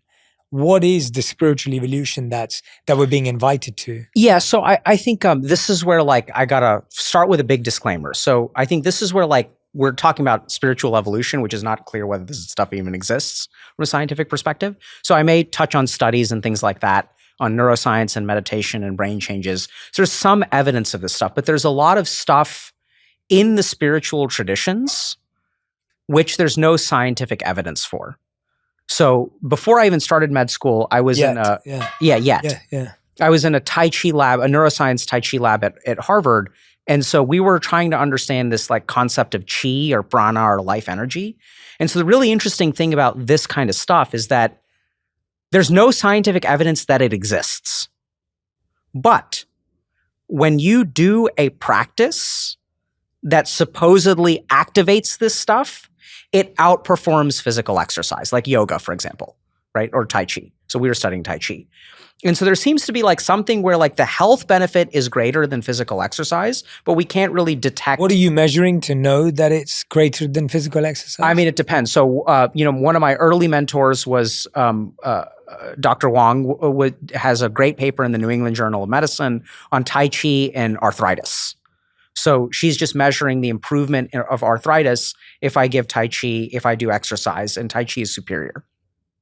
So I was trying to study the mechanism of that, and the mechanism is super interesting. So I was in a chronic pain lab, and the really interesting thing about chronic pain is that it locks your brain into like one part of your body.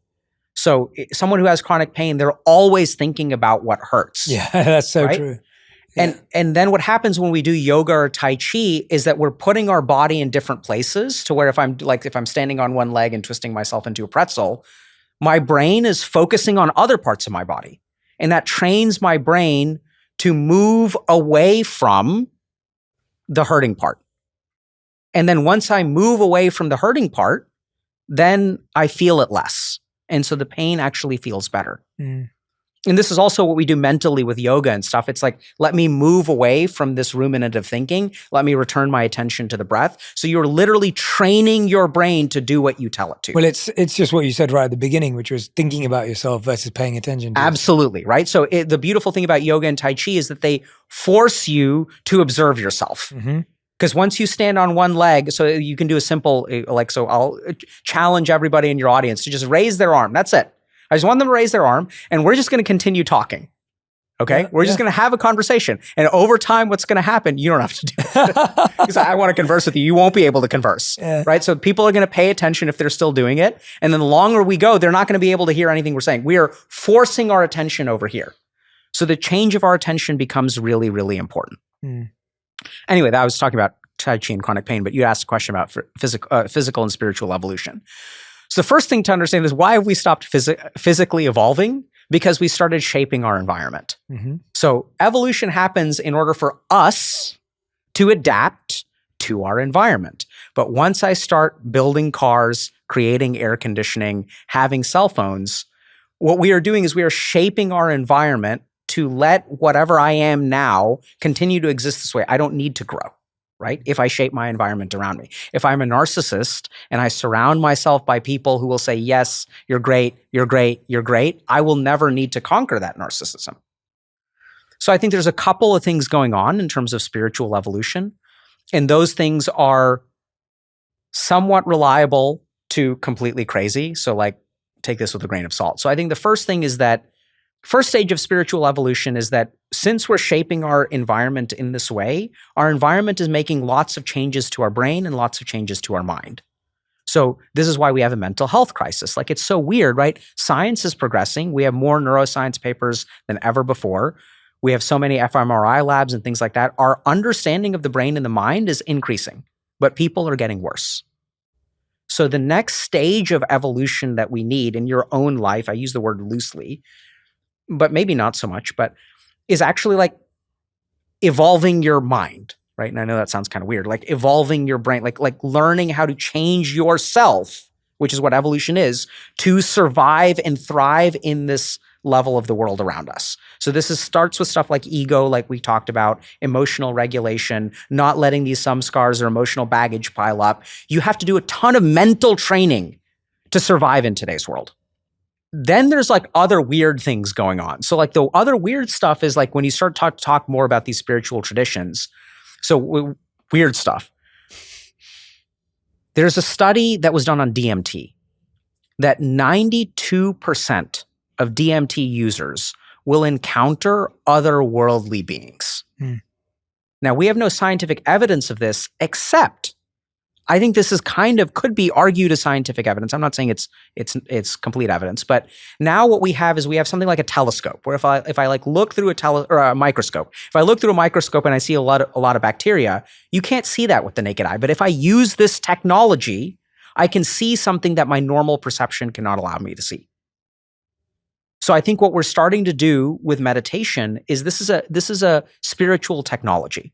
And there are some meditation techniques that will give you insight into your past lives. That has been very helpful for some of my patients with trauma, that they have this trauma that doesn't come from this life. It actually seems like it sort of comes from past life. I can go into detail. I know it's unbelievable. But there's a great researcher out of the University of Virginia who's been looking at past life research. Occasionally some crazy scientists will get into this stuff. So I think that we are sort of being able to detect things that are kind of beyond it. And I think this is where things get kind of weird, but it's so strange. But if I was talking to a bunch of my friends who are neuroscientists or neurologists, and I was asking them, what proof do we have that thoughts exist from a scientific perspective? We have none. We can't detect thoughts, right? What does an fMRI or an EEG detect? EEG detects electrical activity in the brain. fMRI detects blood flow. Neither of those things are thoughts. So it's kind of weird, but we have no proof of the existence of thought. So I was trying to figure out, okay, what's going on then scientifically? Some people think it's imagination. Mm-hmm. I think what's going on is that there's a certain realm of human experience which we can't detect with an instrument yet. Mm-hmm. So this is subjective experience, it's consciousness, it's thinking. And so I think that we don't have a measurement of consciousness, but that doesn't mean it doesn't exist. This is where a lot of people, I think, disagree with me. So some people will say, since we can't detect it scientifically, that means it doesn't exist. I think that human beings can observe it. It's a conserved human experience. Everyone can observe their own thinking. I think it exists. We just haven't developed the ruler for consciousness yet. Mm-hmm. So the other area of spiritual evolution is to evolve your consciousness. So to take your conscious experience, use some of these more esoteric meditation techniques, which is usually how this is done, like Kundalini sadhana and stuff like that. So as you do these weird kind of chakra sadhanas and stuff like that, you will start to have, it's hard to describe, a change in your subjective experience of the world. Mm-hmm. So as I move through the world, right, I try, but I also start to see if, okay, bad stuff happens to me, I'm not so worried about it anymore. Mm-hmm. This is a negative karma. That's sort of the logical way to explain it, but that's not how it feels on the inside. So I recognize that there are periods of my life where negative karmas are manifesting. And so I'm let them come, let them come, let them come. I'm going to work through it. I have to work through this stuff. There's some kind of bad energy out there, and I realize how indefensible that is. But I really think that's what's going on. And so a lot of people are needing to evolve. They're hungry for this evolution. They're hungry for this world around me. Even if we talk about growth and goals and ambitions, this is not satisfying. They need to grow in a different dimension. And I don't mean that there's alternate. I mean there is material growth, there is professional growth, there is academic growth, and there is growth just within you to be able to experience different kinds of things, to be able to understand how you connect to other people. That's a level of spiritual evolution. Mm. And when I work with my patients, what I oftentimes, will start with is meditations to help them treat depression. But eventually it's okay, if you're depressed because, you think you're a loser, let's see if we can cultivate an experience of cosmic connectedness. And if you have that experience, and this is also what we know from psychedelics, you can use a psychedelic, that's not healing. Specifically, you can ask someone what happened to you when you were using the psychedelic. If they had an ego death experience, that correlates with improvement in treatment refractory depression. That correlates with improvement in trauma. What? But if all you see is colors and synesthesia and stuff like that, clinical symptoms don't appear to get better. Mm. And this is what we know from our traditions, right? Is as you have these higher senses of consciousness, the ahamkara, the ego starts to dissolve, your atman blends with the cosmic soul. And we can sort of duplicate that in a lab now, at least the subjective experience of it. Then that gets to the question of, is that subjective experience real or not? I think it's absolutely functionally useful. We can detect the change. We can detect the health benefit in it. So I think that spiritual evolution that we're seeing is at the level of consciousness. And hopefully I've tried to explain that in a somewhat mechanistic or technical way. Yeah. No, it's fascinating. I also think this is where I get really weird. I think it's weird, but if you look at the world, we're all moving in this direction. Mm-hmm. Meditation is exploding, right? We have champions of it like you, and you've spread a lot of knowledge about it. Something weird is going on where from a scientific perspective, it makes sense that we have all these like technology things and we need some kind of antidote to that. From a neurochemical perspective, I think that makes sense. But I do feel like we're all being called to meditate more. Yeah. But then going back to that mental training point that we all have, it goes back to that same point that you brought up earlier. We're all being called to do this, but then we struggle to do it. And we can't.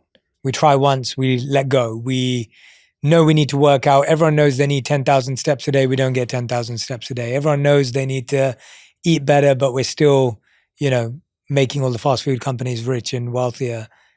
What's the disconnect there? So I think the biggest disconnect is information doesn't change behavior. So I had a patient once, this was bad, but I had a patient once I was a medical student. And so they come in and they smoke. And I try to tell them, hey, so smoking will give you lung cancer. Smoking will give you heart disease. And he's like, yeah, doc, I know. And I was like, yeah, I'm a medical student. He's like, yeah, I know, but you're a doc, basically. It's like, yeah, doc, I know. He's like, I'll stop. I'll quit. I promise. Comes in a month later. How's your smoking? Oh, yeah, I know I'm supposed to. It's not working. And I was like, okay, maybe you want some medication for that. And he's like, sure, doc, give me the medication. Comes in a month later. Are you taking the medication? Not really. Okay, let's give you let's try nicotine gum. Let's try this. He's not doing it, not doing it, not doing it. So I was, working with my preceptor and I read some about addiction and things like that. And I realized you have to motivate him. And so the next time he comes in, I take a different approach. I'm like, so tell me about yourself. Tell me about, what you're excited about. And he's like, I love being a father. I have 3 daughters. And, I'll die happy the moment that the last one is married because I know they're being taken care of and it's going to be such a great day. Like my oldest daughter is married. It was awesome. Like walking her down the aisle was one of the best experiences I've ever had. Then I ask him, oh, great. When your second daughter gets married, do you want to be wheeling an oxygen tank behind you? And do you want to be pushed in a wheelchair when your third daughter gets married? And he was like, no. Right? Like I said something that was so mean. I was like, that's what's going to happen if you don't stop smoking. And so that was brutal. I wouldn't recommend it. I was still learning. I was still a medical student. But I think a lot of behavioral change comes from motivation within. You have to have a good reason to do it. Not in an intellectual, this is I'm not going to get cancer 40 years from now. Your brain doesn't understand. So this is what people don't get. When I tell you do this or you'll get cancer, how does your brain know what cancer feels like? So if you touch a hot pan, your brain knows. They're like, okay, and then it's hard to touch a hot pan. Mm-hmm. But how does your brain know this hypothetical thing? It doesn't. So information goes into this one part of our brain that really doesn't shape our behavior. What shapes our behavior is emotions. So if you think about when you get angry, then everyone's telling you not to act. Mm-hmm. Stop, slow down, don't act. When you get angry, you feel like acting. Mm. So the first thing is that we need to focus more on finding the right emotional reason. What is the reason for your change? What really drives you to change? The more you connect with that, then the information will become useful. There's another really interesting... Such a great answer, man. That's awesome. Yeah. So great. One other thing that I would say is a lot of people don't realize, I don't know if this makes sense, but there's something called ambivalence, which is when we're internally conflicted. And anytime somebody wants to change, there's a part of us that wants to change, but there's a part of us that doesn't want to change. Yeah. So when we want to change, I tend to think about the benefit. So in this moment, my brain is telling me let's get healthy. But you're thinking about the benefit when you start. But as you start, you see the cost. So when I go to the gym, all it is suffering. And so then what happens is the cost gets really big in my mind because I'm reaping the cost now. I'm feeling the cost now. This is really hard and the benefit is far away. So when I get started, I think about the goal. I think about the benefit, but I'm not really appreciating the cost. When I actually do it, I feel the cost, but don't think about the benefit. Mm. So one of the biggest mistakes that you can make is thinking about the benefit when you want to do something. Interesting. So instead, what you should do is actually focus on the cost. Tell yourself, okay, this is going to be hard. Yeah. Right? It's going to suck going to the gym. And accept the cost up front. Do I want this thing? Yes, but you need to balance it. So when we have high expectations, we're going to have low follow through. Mm. And when we have low expectations, if you say to yourself, look, this is going to suck, I'm going to do it anyway. That's the approach you should take. Now, a lot of people will say like, but I don't do it anyway. And that's where you need to really dig for a reason. Yeah, that reason being that idea that emotion shifts behavior and figuring out what that emotion is so critical. Like I'm thinking about most of my spiritual aspirations come from a deep sense of gratitude. Like that's the emotion. It's like a gratitude to my teachers, the people that have invested so much time into my life when I didn't deserve it, people that are far more enlightened and far more well-read, and people who've actually dedicated their life who found it useful that I found so useful and were so kind to give me time and energy. That's kind of what it carries from, because I'm like, yeah. And then there are certain other things which, coming back to health, knowing that, hey, all my friends are getting cancer at 40 or 50 years old, or... Oh my God, is that actually happening? A lot of them are, sadly, yeah. Oh my God, that's terrible. Yeah, really sad truth. To recognize, I would like to, if I can, avoid that. What's that going to take? What does that mean? What do I need to shift? What do I need to, And so then there's certain motivators like gratitude that are like these beautiful, wonderful feelings. And then, like you said, with the oxygen tank example in the wheelchair, there's certain emotions that are much more fear-based, and worry-filled, and both are useful for different things. Absolutely. Yeah. Yeah, I wouldn't rely on fear. No, it's a good one to get going. Yeah, good one to get going. But yeah, I mean, I think it's so interesting. I wonder if so this is when I work with people, I find first of all that's really common, that there's some things, some emotional valences that they can really connect to that get them moving. And so usually what we try to do is connect that, right? So is there some way to tap into gratitude about you've been given this body and, what do you owe with this body or something like that? So I think if you sort of think about the emotions that really get you going, and for a lot of men, like for example, it's anger, which can actually be good, right? Channeling that anger. Oftentimes that will help people bridge the gap of if there's one thing that does get you going, can you tie that to a thing that you want to do? Yes. Yeah. I've always broken it down as the, in the Bhagavad Gita, the modes of material nature are there. And so you have mode of ignorance, mode of passion, mode of goodness, and pure goodness. So tamas, rajas, and sattva. And I've always seen that anger is like a tamas motivator. Yeah. It's like, it's not ideal, but it gets you going. Yeah, absolutely. And then rajas is more of a mode of passion, is kind of like having a goal, having a desire, having an ambition. Like, I want to get a six-pack. I want to be a millionaire, whatever.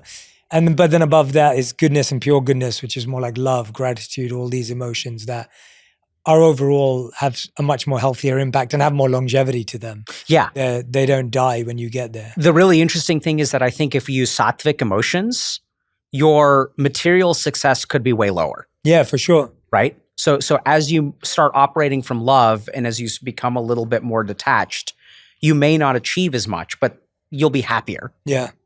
Whereas if you have a lot of mode of passion in your life, you'll be much more successful. But yep, you also have ulcers. Yeah. Yeah, for sure. I really like the idea about just going back to that mental training piece around, the emotion. What's at the root of our addiction to pornography right now? Like, what's at the root of that from a core point of view? Or at the root is meaninglessness. So this is what a lot of people don't realize. They think that pornography addiction is about sexuality. They think it's about being horny. They think it's about lust. It's not lust. So, one of the top variables, there's two. One of the top variables for addiction to pornography is lack of purpose, lack of meaning. So when I was designing our coaching program, I was seeing that there's a lot of new problems, but they have these roots that are a little bit different. So in psychiatry, they don't teach us how to find purpose. But our initial pilot study of 1,453 people found a 68% increase in purpose and direction in life at 20 weeks. So that's also where you got to stick with it for a while. It doesn't happen overnight. So I think what's going on is, to be blunt about it, when you are addicted to porn, you got to have a reason to not watch. So what happens with pornography addiction, a lot of people don't realize what this looks like. They think it's like automatically associated with lust and masturbation. Oftentimes it's on the second screen. So we're seeing a big explosion of it with like work from home. People will really use it to regulate their emotions. That's really the number one reason. So if we think about sex and what it does to our brain, if I'm feeling anxious, if I'm a man, biological male, and if my testosterone is intact and stuff like that, we will oftentimes, if we get sexually activated, all of our negative emotions go away. And it's such a powerful activator. It's like the most powerful biological way to shut off your negative emotional circuitry. Happens immediately. Like once you get horny, right? And a lot of guys, and sorry if this is a bit vulgar, but we'll experience this post-nut clarity. And literally what happens in your brain is when these sexual circuits activate, they suppress everything else, including our risk assessment circuitry, which is why we make really bad decisions. They shut off everything else. They shut off your reasoning. They shut off your logic. They shut off your risk assessment. They shut off your anxiety. They shut off your fear. So what we're seeing is that as people become more directionless and as their capacity to handle negative emotions decreases, they get addicted to pornography because it's the most accessible biological tool that you can use, and it doesn't involve, opiates and spending money and things like that usually. Yeah. And what are the negative effects of pornography anyway that we're seeing? Because if someone's watching this and going, well, it's not that bad anyway, it switches it off, helps me emotionally regulate. Yes. So I think the scariest one for me is the rise of erectile dysfunction under the age of 30. So erectile dysfunction. How do the two correlate? Yeah. Yeah. So erectile dysfunction under the age of 30 used to be 5%, right? So as men, we're in society, we tend to think like as you get older, right? Like once you have kids, once you have grandkids, like then it doesn't work the way it used to, right? But actually what we're starting to see is the rate, some studies suggest a rate of 20% of people under the age of 30, boys, men, will have erectile dysfunction. And the reason that happens, it's kind of also a little bit of vulgar, but it's medical. So the hand grip strength, the PSI, the pounds per square inch of your hand can be like 120, 130. The vagina has a PSI of like 15 to 30. So literally the way you define erectile dysfunction is it is the inability to maintain erection until the completion of the sexual act. So what we're seeing is that when boys start using pornography and masturbating at a very young age without lubrication and stuff like that, their body gets trained for a certain kind of stimulus in order to complete the sexual act. And when they engage in a sexual relationship, their penis doesn't know how to handle, like it's just not enough. And then eventually they'll go at it, they'll lose the erection, which is physiologic. And then what happens is we have all kinds of like shame associated with it, and then like once the shame kicks in, that shame can be so powerful that the sexual drive cannot shut that down. And then you have anxiety around sex and things like that. And it can really mess up people's relationships. What's the mental training for someone who's saying, okay, well, I want to disconnect from porn. I want to detach, but I'm not going to find purpose tomorrow. So what's the stopgap? There is no stopgap. And you have to stop thinking about things happening tomorrow. Honestly, that's where you start. So, our approach to pornography has 3 major pillars. And I think you have to tackle all 3. So the first is like a very standard addiction-oriented structure where like if you're trying to quit alcohol, you got to stop going to bars. So from a structural standpoint, what I recommend to everyone is that they, log out of all their devices, use only one device for pornography, and restrict your pornography use to like 1 or 2 hours of the day. So it has to like stop infecting every part of your life. That's the first part. We're going to kind of restrict it. The second thing is emotional regulation. So as long as your brain requires pornography to manage your emotions, you're never going to be able to quit. So you need to develop alternate skills to manage your emotions. These can be things like meditation practices, even going for a walk, stuff like that. One thing that I also really recommend to people is that they give themselves time to think before they go to sleep. So spend an hour of idle time. I love pacing. We need a lot of time to process emotions. You can also do things like dream journals. So dreams are one of the main ways that our brain processes emotions. So that emotional regulation is number 2. And the third thing is finding meaning or purpose. So watch more episodes of On Purpose with Jay Shetty.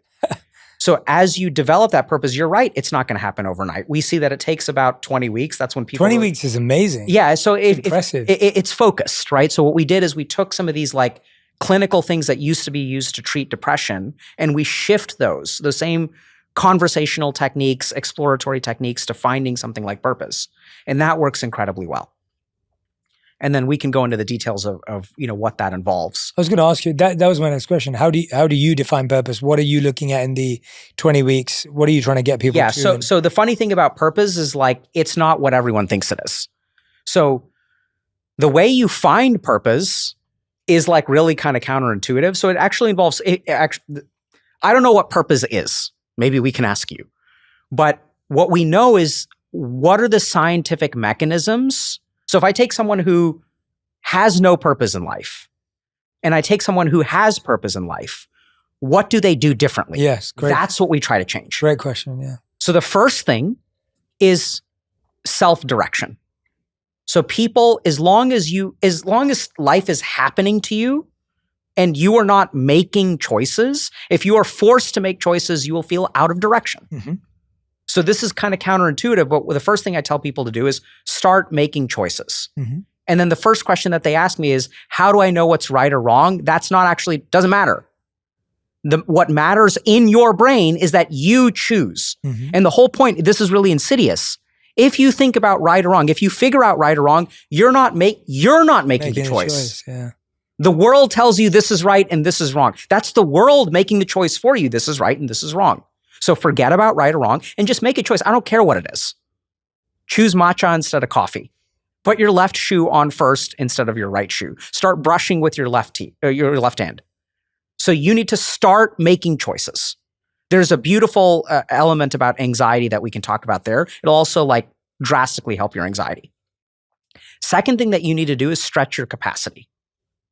So we feel like we have purpose in life, because it's not purpose, but this is like literally what the scientific makeup of purpose is, stretching your capacity. So we always feel overwhelmed. I don't want to do it. I want to do the bare minimum.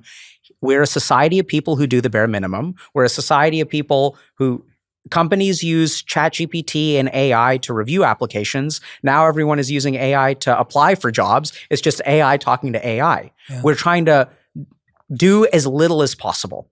And we're seeing an epidemic of purposelessness. Mm-hmm. We're seeing an epidemic of pornography use. But that's because in your brain, these two things are connected. The moment you stretch your capacities, once again, it doesn't matter what you're doing. If you swim 10 laps, swim 11. If you wake up at 7 o'clock every day, wake up at 6:59.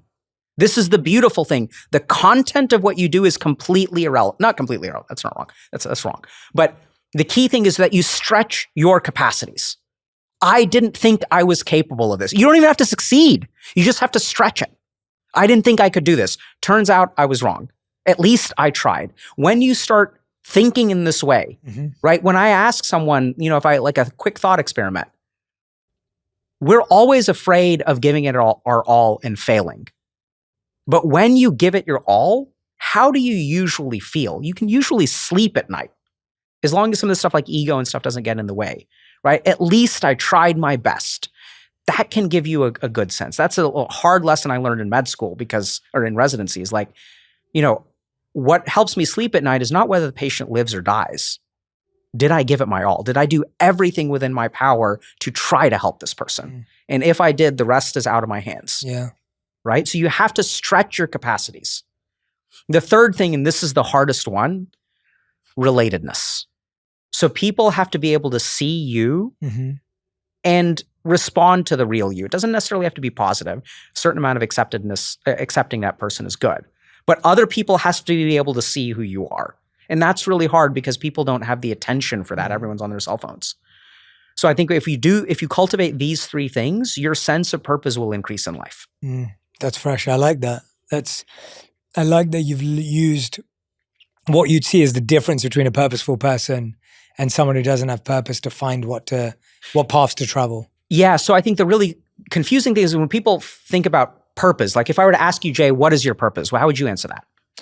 If you ask me what is my purpose, yeah. So my purpose would be to make ancient wisdom accessible, relevant, and practical for the modern person. Perfect, right? So that's what most people think it is. They think it's like this thing, goal. Yeah, for sure. Right? But this is what I want people to understand. If you really think about it, how do you know that you have purpose or you don't have purpose? Totally, yeah. It's not that. it's an internal feeling. Like I wake up every day, like my guess is you wake up and you're like, I have purpose. Yes. It's an internal feeling. Mm-hmm. So how do we cultivate that internal feeling with these 3 things? Yeah.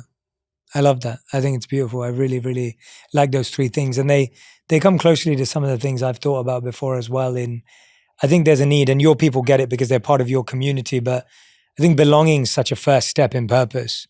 Like even, recently I took up pickleball and I feel like I'm part of the LA pickleball scene. Yeah. And I'll just walk up to a court and I can just go play with anyone. Yeah. We don't have to know each other's names. I don't know what job they have. They don't know what I do.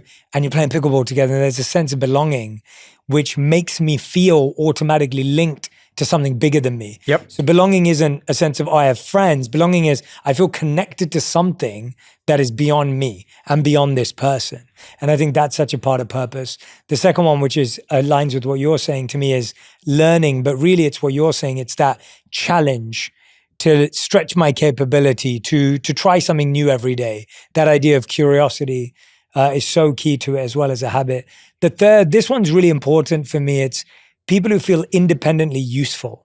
So now you're part of this bigger thing, but you know what you do. So I'm the guy who brings the pickleballs. I'm the guy who puts the net out, right? Like I have a use that is unique to me. Yeah. So, what's really fascinating is I love and am amazed that my guess is that you did not read a bunch of scientific literature to come up with these things. I've read enough, but I didn't use it to. But yeah. I have. I'm always reading and learning. I know you're quite well read and stuff. Yeah, but I enjoy reading. Yeah, so but I'm not a scientist. But it's not like you're like, let me read 1,000 papers. That's how I came up with my answer. Right. And so what I think is really beautiful is your things can be mapped onto my things and what the data shows. Yes. Yeah. Your independent exploration. Sure, you're reading a lot. You keep up with science and stuff like that. But you're looking at your experience and you have belongingness, which is correlated with relatedness. Yeah. Right? You have this curiosity, which causes you to stretch. Yeah. You have this independent usefulness, which is autonomy, which is making choices. I'm going to go ahead. No one needs to ask me. And you find a utility, and so I think it's really beautiful. I love hearing that because that shows me that if people pay attention, right? If they do what you did, which not to devalue what you did, but I think is easier than what I did. You don't have to read 1,000 papers on purpose to understand what it is, right? You can pay attention to yourself. You can do some amount of reading. You can listen to a few podcasts, and that is enough for you to find the right answers. And it's crazy because you hit all 3. You didn't come up with 4. You didn't come up with 2. You came up with 3. And it's all the same buckets. Yeah. Really amazing. I have 2 more. Oh, really? Okay. No, so that's actually really cool too. Yeah. Because if you've got 2 more, I wonder if we're missing something. Yeah. And I'm not saying you are. This is just my own reflection. No. But I mean, I would bet money we are. So tell me what the fourth one is service. Okay. So having a sense of give back, having a sense of being involved in other people's well-being, which goes back to it's really beautiful because I've heard that idea before, but not as strongly and concretely. This idea of you explaining what it means to not think about yourself today has just really cut through for me, which is so powerful because it's been explained in a clinical way, I think. And that's what that service element is. It's all those first things were still about, in one sense, belonging was beyond you. It's thinking about something bigger than you. But this one's a key part. It's how are you doing things for things which are not about you? I'm not thinking about how I'm useful. I'm not thinking about this. I'm trying to think about someone else. So service. And then the 5th one comes back to our point earlier on detachment, which is surrender. I use the word surrender because it falls into my 5 acronym that I have. But the last is surrender because there's such a need for ultimately that detachment from what you just so beautifully said, that at the end of the day, I can't decide whether I'm going to save someone's life or not. The only thing I can be satisfied is I gave it my all. And that to me is what surrender really is. Is the ability to say, I did everything. And now I'm holding my hands up and I'm living with the results because I can't control what's going on. So Karma Fara, also from exactly. Yeah. And I think there's plenty of science for your last 2. Yeah. I think the interesting thing is the scientific literature thus far has not tied that to the concept of purpose. Yeah. But I think especially service is really interesting. There's a study that found, multiple studies that found that people who suffer from major depressive disorder and are depressed, one of the best things they can do to improve their depression is help other people. Yes. Yeah. Right? So there's something really special about being a part of a community, giving back in some way, has profound positive effects on our brain. And it's so great for self-esteem. It affects I think we used to argue this stupid debate over, can something ever truly be selfless service because you're doing it for yourself? And I'm actually not interested in that question. It's more interesting to me the fact that if you were useful, you'd feel more useful, where you'd be more useful and you do more for others. And that is a positive cycle for people who have depression or are struggling with feelings of not being worthy enough or not mattering.